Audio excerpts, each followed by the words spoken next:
Gusto mo bang mamamali mo siya sa iyong pagmamahal? Ibulong mo lamang ito sa isang basong tubig upang siya ay mamahalin ka ng lubusan. Hello mga guys, kumusta kayo? Panibagong araw, panibagong video na naman tayo. And sa araw na ito, isa na naman video ang aking ituturo sa inyo na simpleng gabay o simpleng pamamaraan na makakatulong sa atin.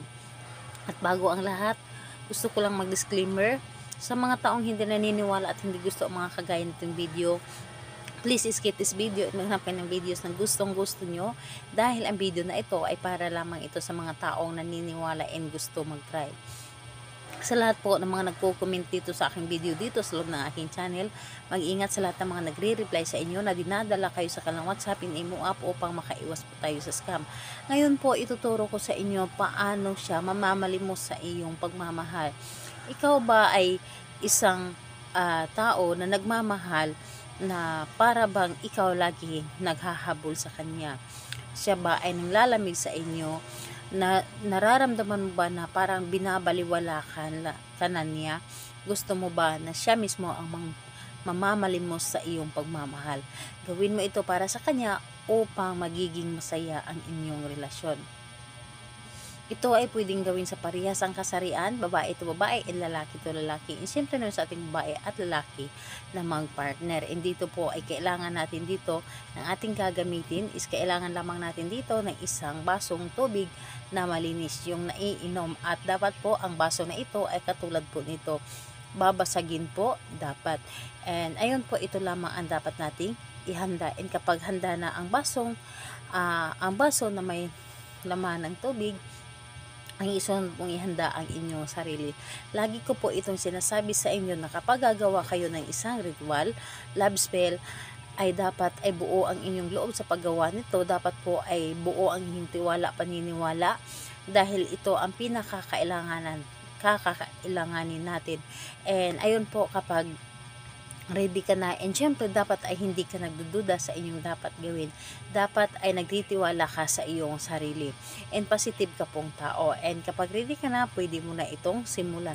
Ang gagawin mo lamang dito, napakadali lamang.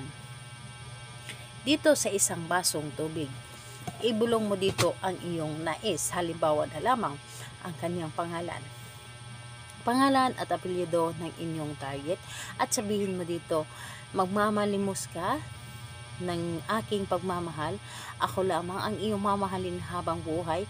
Wala ka ng ibang mamahalin pa kundi ako lamang. Kahit sino pa man ang manunukso sa iyo o tuksohin ka man para maakit ka, ako at ako lamang ang iyong nanaisin na makasama sa habang buhay. Hindi ka magiging masaya kung hindi mo ako makasama. So, lahat na ay sasabihin mo dito o hilingin mo dito. Dapat po ay nanggagaling sa iyong puso ang iyong mga hinihiling, nanggagaling sa iyong puso ang iyong ninanais. So, ayun po, dapat positive lahat ang iyong mga sinasabi, at wag na wag mo itong hahayaan na mahaluan mo itong negative. And dapat positive ka, and wag na wag mo itong palaging iisipin ang iyong ginawa. So, pagkatapos mo itong ibulong dito ang inyong nais, inumin mo ito ang isang basong tubig, and ramdamin mo ang kanyang pagmamahal, at isipin mo na pagkatapos nito ay mamamalim mo sa iyong pagmamahal. So, ayun po, pagkatapos na inumin ito, hayaan mo na nakusa itong gumana. And dapat kapag inumin mo ito, ay gawin mo ito sa umaga. And kung maaari, humarap kayo sa may silangan. Hilingin mo dito, doon ng buong puso ang iyong ninanais.